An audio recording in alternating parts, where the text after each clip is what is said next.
সুলেখা, 3 দিন কিছু না বলেই কামাই করলি? জানিস তো আমরা বুড়ো বুড়ি একলা থাকি, একটা ফোন তো অন্তত করে দিতে পারতিস। এরকম দুমদাম কামাই করলে হয় কিভাবে বল তুই? আমরা কি 3টে দিন না খেয়েই থাকবো? বিরক্তি মুখেই বললেন গৌরী দেবী। সুলেখা 3 দিন না আসায় তিনি যে বেজায় বিরক্ত হয়েছেন তা হাবে ভাবেই প্রকাশ। একটু থেমে বলে ওঠেন, রান্নার কাজ না পোষায় ছেড়ে দে, দুটি তো মোটে প্রাণী আমরা। মন্টুর মা বলেছিল মাসে 2 দিনের বেশি কামাই করবে না। বুকের ভেতর শিরশিরানি টের পেল সুলেখা। এই কাজটা না থাকলে বড়ই আতান্তরে পড়বে সে, কিন্তু মনের খবর মুখে ফোটালে আরো 4টে কথা শুনতে হবে। মাথা নামিয়ে বলল, কি রান্না হবে বলে দাও তাড়াতাড়ি। ইচ্ছে করে কি কোনোদিন কামাই করি? ফোনে পয়সা ছিল না, তাই আর বলতে পারিনি। বড্ড জ্বর এসেছিল 2 দিন, উঠতেই পারিনি। বলতে বলতে তাড়াতাড়ি সবজির ঝুড়িটা নিয়ে বাটির সামনে বসে পড়ে সুলেখা। তুই আসবি না তো জানা ছিল না। এদিকে তোর মেসমশাই গুচ্ছের বাজার করেছে। ফ্রিজ খুলে দেখ, কাতলা, পাবদা, মাটন সব আছে। কোন রকমে ধুয়ে বাক্সে ভরে রেখেছি। জানিসই তো দাঁড়াতে কি কষ্ট হয়। কোমরে যদি জোর থাকতো কে তোকে সাধ্য। আজকের জন্য ডাল, বেগুন, মাটন আর পাবদা কর। তোর মেসমশাই 3 দিন ধরে সেদ্ধ ভাত খেয়ে রয়েছে। আজ রান্না ভালো না হলে কপালে দুঃখ আছে। মাংসের মশলা কষাতে কষাতে মুখখানা ম্লান হয়ে আসে সুলেখার। কোনোদিন ভেবেছিল তাকে একদিন লোকের বাড়ি বাড়ি রান্নার কাজ করতে হবে, কিন্তু বিধি বাম। অতুলের হিরোর মতো চেহারা আর বড় বড় কথা শুনে সেদিন বাড়ি থেকে পালিয়ে না এলে আজ এদিন দেখতে হতো না। মাঝে মাঝে ভাবে সুলেখা, মা বাবার অভিশাপে কি তার জীবনটা ছারখার হয়ে গেল? বিকুটাও দেখতে বাবার মতো সুন্দর হয়েছে। মনে মনে প্রার্থনা করে সে, স্বভাবটা যেন বাবার মতো না হয় ঠাকুর। ভালো খেতে বড্ড ভালোবাসে ছেলেটা, কিন্তু ভাগ্য বিরূপ। গরিবের সংসারে ভালো খাওয়ানোর সাধ্য কোথায়? মাঝে মধ্যেই তাই খ্যাপলার জাল হাতে পাশের ছোট্ট ডোবাটায় মাছ ধরতে চায় বিকু। সুলেখার রাধা চুনো মাছের ঝাল দিয়ে হাপুস হুপুস শব্দে ভাত খায় ছেলেটা। প্রতিবারই খাওয়া শেষে সুলতা আরো 1 হাতা চুনো মাছের ঝাল ছেলের পাতে ঢেলে দেয়। বিকুর চোখ মুখ উজ্জ্বল হয়ে ওঠে। কিন্তু 3 দিন আগে কাজ থেকে ফিরে সব কেমন গোলমাল হয়ে গেল সুলেখার। দেখে ছেলে বিছানায় শুয়ে কাতরাচ্ছে, বাপা ফোলা, গায়ে বেশ জ্বর। কাপড় না ছেড়ে নগেন ডাক্তারের কাছে নিয়ে গিয়েছিল। ডাক্তার দেখে বলল, কোনো বিষাক্ত পোকায় কামড়ানোর ফলে পাটা ফুলে গেছে, আর সেই তারায় জ্বর এসেছে।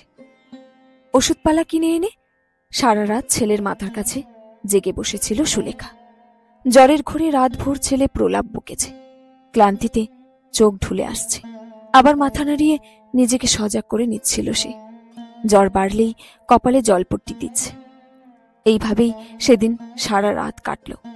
পরের দিনও বেশ জ্বর ছিল। নগেন ডাক্তার বলেই দিয়েছিল 2 রাত জ্বর থাকবে।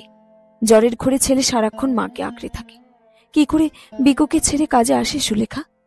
এদিকে ফোনেও টাকা নেই, কাউকে জানাতেও পারেনি। এখন যদি মাসিমাকে বলে ছেলের জ্বরের জন্য 3 দিন কামাই করেছে, রেগে মেগে আরো 4টে কথা শুনিয়ে দেবে। এই জীবনটা লোকের কথা শুনতে শুনতে শেষ হয়ে গেল। কেউ কখনো ভালোবেসে কাছেও টানলো না। কি সুন্দর কষা মাংসের গন্ধ ছেড়েছে। এবাড়ির রান্নার দায়িত্ব পুরোটাই সুলেখার হাতে।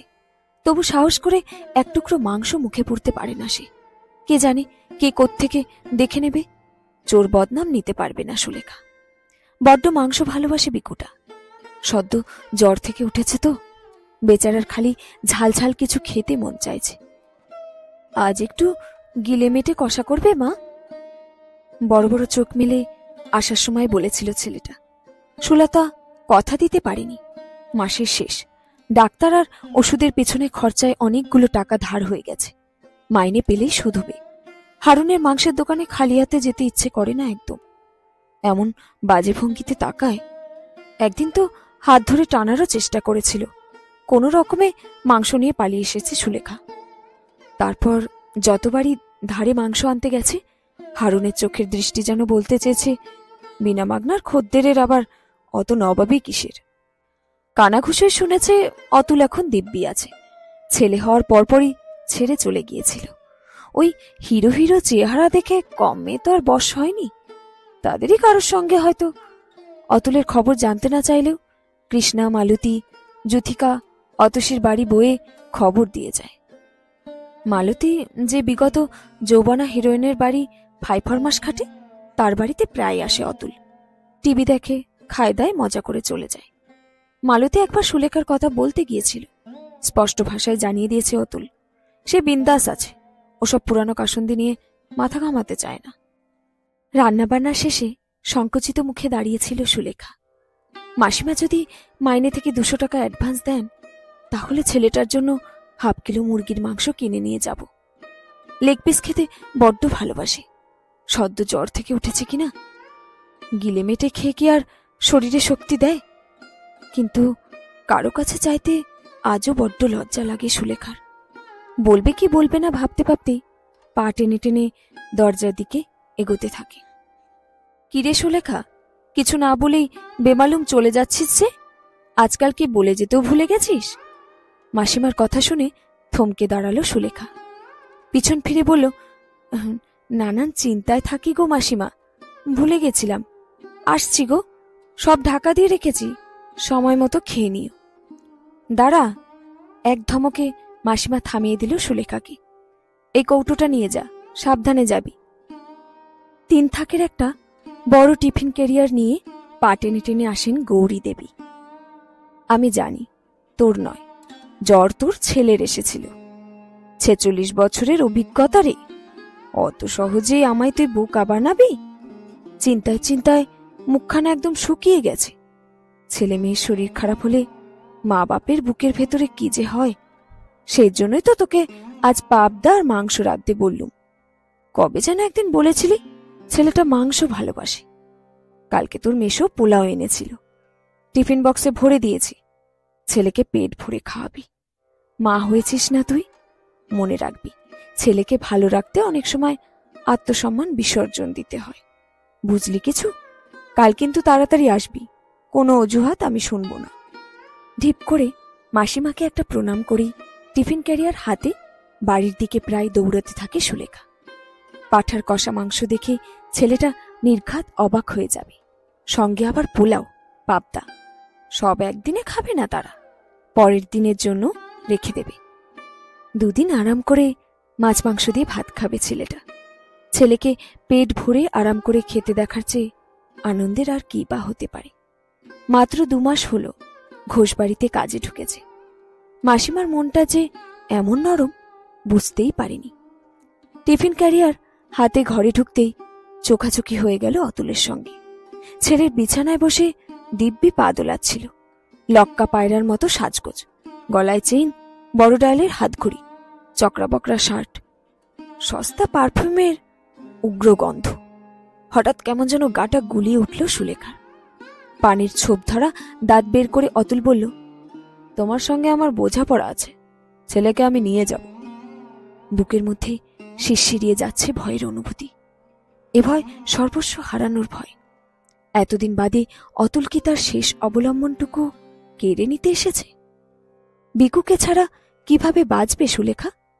ভয় পেয়েছে অনেক দিন, কিন্তু আজ আর নয়। কয়েক বছর সংসার করে এটুকু জেনেছে সে, আসলে অতুল কাগজে বাঘ ছাড়া কিছুই নয়। ভয় পেলে চেপে ধরবে, কিন্তু পাল্টা আক্রমণ করলে লেজ গুটিয়ে পালাবে। বিকু যদি নিজে থেকে যেতে না চায়, অতুলের সাধ্য নেই তাকে নিয়ে যাওয়ার। গম্ভীর মুখে বলল সুলেখা, আগে ছেলেকে জিজ্ঞেস করো সে তোমার সঙ্গে যেতে চায় কিনা। পায়ে পায়ে এসে মাকে জড়িয়ে ধরল বিকু। স্পষ্ট গলায় বলল, যতই লোভ দেখাও, যতই 500,000 হাতে গুজে দাও, ছোট থেকে বড় আমাকে মাই করেছে। দায়িত্ব নিয়ে একা হাতে সমস্ত বিপদে আপদে আদরে আবদারে পাশে থেকেছে। তুমি কোথায় ছিলে তখন? কোথায় ছিল তোমার এই ভালোবাসা? থাকতে হলে মায়ের কাছেই থাকবো। তুমি এসো, প্রস্তাবের জন্য ধন্যবাদ, এই আমার শেষ কথা। সুবিধা করতে না পেরে তক্তপোষ থেকে উঠে দাঁড়ায় অতুল। লালচে চোখে আঙুল তুলে শাসিয়ে বলে, মনে রাখিস, 1 মাঘে শীত যায় না। দেখবি খুব তাড়াতাড়ি বিকু আমার সঙ্গে যাবে, তোকে বুঝবেও না। বলতে বলতে কেমন ভাঙাচোরা দেখায় অতুলের মুখটা। দরজা খুলে হাঁটা লাগায় রাস্তার দিকে। সেদিকে তাকিয়ে মৃদু দীর্ঘশ্বাস ফেলে সুলেখা। এতদিন হতে গেল, মানুষটা তবুও শুধরাল না। দেওয়ালে লাগানো গাছে নিজের অবয়বের দিকে চোখ পড়ে। চোখ সরিয়ে নেয় সুলেখা। তার নেই জেনেও আজও এই মানুষটার জন্য সে সিঁথিতে সিঁদুর পড়ে। ভালোবাসা কি একেই বলে? বিকুর মাথা ভর্তি অবিন্যস্ত চুলগুলোকে আরো এলোমেলো করে দিতে দিতে সুলেখা বলে ওঠে, পোলাও এনেছি, সঙ্গে কষা মাংস, তাড়াতাড়ি খেতে আয় দেখি। শেষ হলো আজকের গল্প। উত্তর, কলমে ঝুম্পা মণ্ডল।